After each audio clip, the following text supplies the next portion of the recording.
Hi, Tess here with another book recommendation. What Got You Here Won't Get You There by Marshall Goldsmith.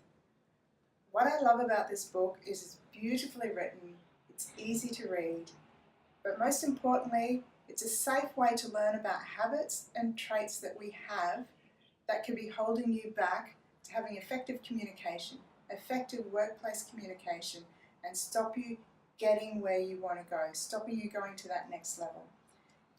Marshall has 20 habits he takes you through. Some of them, you know the people, got to win at all costs. They've got to achieve, excel, potentially at the cost of everybody else. Or one of the habits he talks about is people who start a sentence with but, yeah, however. It really impacts the flow of the conversation. Another habit he talks about is adding too much value. This is one that I have to pay attention to a lot. I get excited and I build on people's ideas, and next thing you know, I take them over.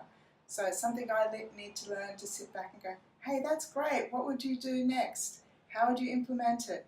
And help people develop the ideas. It's a beautiful read, it's a safe read, it's nobody saying to you, you do this, this is what you do, you're really annoying me.